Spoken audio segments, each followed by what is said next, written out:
Salam Budi Luhur. Perkenalkan, nama saya Susi Susilawati dengan NIM 1931512691 dari Fakultas Ekonomi dan Bisnis di Prodi Manajemen Keuangan, kelas karyawan pusat, kampus Universitas Budi Luhur. Di sini saya akan membuat video untuk tugas ujian akhir semester saya di mata kuliah Manajemen Strategi dengan dosen pengampunya yaitu Dr. Muhammad Mabrur Taufik, SAG, SEMM. Dan di sini pun saya dengan teman saya yang akan membantu saya. Pada tugas buat ini, saya akan membahas pertemuan 9 dan pertemuan 10. Pertemuan 9 yaitu dengan topik strategi internasional dan pertemuan 10 dengan topik strategi aliansi strategik. Baik, saya mulai pembahasan materi ini. Saya mulai dengan pertemuan ke-9 yaitu dengan topik strategik internasional terlebih dahulu. Pertama, saya akan bertanya kepada teman saya, apa sih menurut Anda strategik internasional itu? Kalau menurut saya sendiri, strategi internasional yaitu menggunakan ekspor dan lisensi untuk memasuki sebuah pasar modal. Oke, benar. Dan juga bisa disebut dengan penjualan produk di pasar-pasar yang berada di luar pasar domestik perusahaan. Sedangkan bisnis internasional adalah segala aktivitas bisnis yang melewati batas-batas wilayah suatu negara. Penggolongan bisnis internasional ada dua, yaitu berdasarkan jenis aktivitas bisnisnya dan berdasarkan tahapan evolusioner. Dan ada 5 tahapan internasional bisnis. Yang pertama yaitu kontak dengan pasar internasional, yang kedua fokus operasi internasional, yang ketiga orientasi perusahaan, yang keempat macam aktivitas internasional, dan yang terakhir yaitu yang kelima ada struktur organisasi. Untuk dalam pertemuan 9 strategik internasional ada beberapa metode go internasional.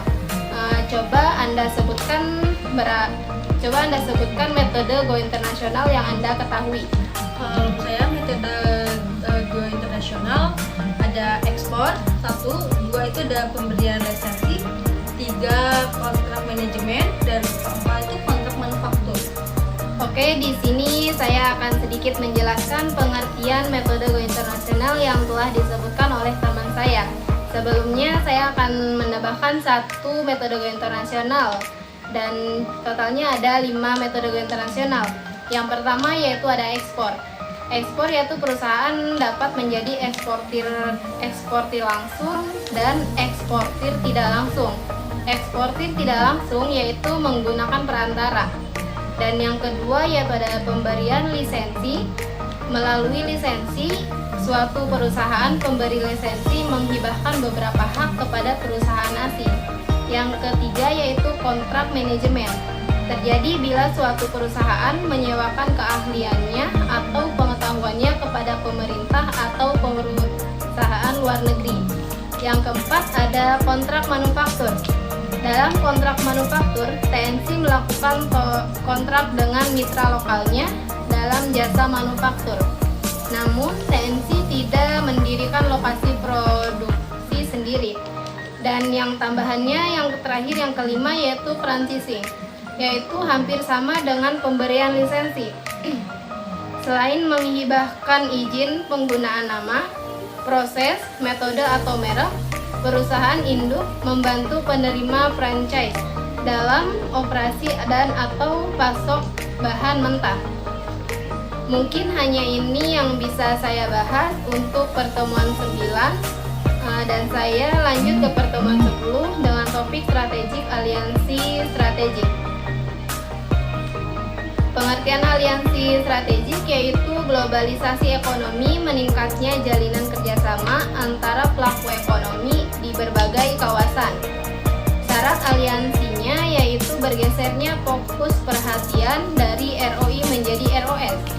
ROI itu sendiri yaitu Return of Investment dan ROS yaitu Return on Sale. Dan aliansi strategik juga memiliki tujuan yang memungkinkan suatu perusahaan atau grup untuk mencapai tujuan tertentu yang tidak dapat dicapai dengan usaha sendiri. Aliansi strategik memiliki faktor pendorong eksternal dan internal. Di sini saya akan bertanya lagi kepada teman saya. Coba sebutkan faktor eksternal dan internal yang Anda ketahui. Oke, faktor pendorong eksternal yaitu satu, proses globalisasi menjadi kekuatan utama di balik pertumbuhan aktivitas nilai tambah lintas batas negara, dan kedua itu meningkatnya internasionalisasi dan pesaing menimbulkan kebutuhan untuk bekerja sama secara regional. Ketiga, perkembangan teknologi yang cepat. Keempat, munculnya banyak pesaing baru dalam bisnis tradisional. Yang kelima, pergeseran dari produk menuju kompetensi. Dan yang internal itu adanya kebutuhan untuk bekerja sama untuk mencapai fleksibilitas, kompetensi inti dan insentif. Kedua, motif dan tujuan dibentuknya analisis strategi yang meliputi teknologi, aset finansial, pesaing, dan akses pada segmen pasar. Oke, dalam aliansi strategik pun memiliki kelebihan dan kelemahannya masing-masing. Saya sebutkan yang terlebih dahulu, yaitu ada dua kelebihannya, yaitu ada akses terhadap aset pelengkap dan kecepatan. Dan kekurangannya ada 4, yaitu yang pertama kurangnya kontrol, yang kedua membantu pesaing potensial, yang ketiga kelangsungan jangka panjang dipertanyakan, dan yang terakhir yaitu yang keempat sukar untuk mengintegrasikan pembelajaran. Aliansi strategik dalam skala global dikategorikan menjadi 2. Yang pertama yaitu aliansi patungan dan yang kedua aliansi khusus fungsional. Aliansi strategik KLM Northwest, pelajaran yang dapat dipetiknya yaitu ada di fase formasi, fase operasi, dan fase evaluasi. Di dalam aliansi strategik pun memiliki peta aliansi strategik grup Salim, yaitu yang pertama ada praktik aliansi bisnis di Asia Tenggara dan Asia Timur, tidak sekedar didorong oleh motif ekonomi. Yang kedua yaitu development state, berjalannya mekanisme pasar, tetapi negara pada saat yang sama melakukan campur tangan yang aktif dalam perekonomian. Yang terakhir, yang ketiga yaitu Grup Salim melakukan diversifikasi melalui bisnis bank, semen, industri baja, otomotif, kimia, kayu, estatril, makanan, dan agrobisnis. Grup Salim juga tidak memiliki investment khusus saat menyalurkan pendanaannya. Mereka membentuk divisi khusus yang posisinya langsung di bawah grup, dinamai Innovation Factory.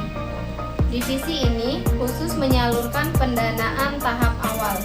Yang telah termasuk dalam investasi ini adalah porsi untuk Eleveniasi,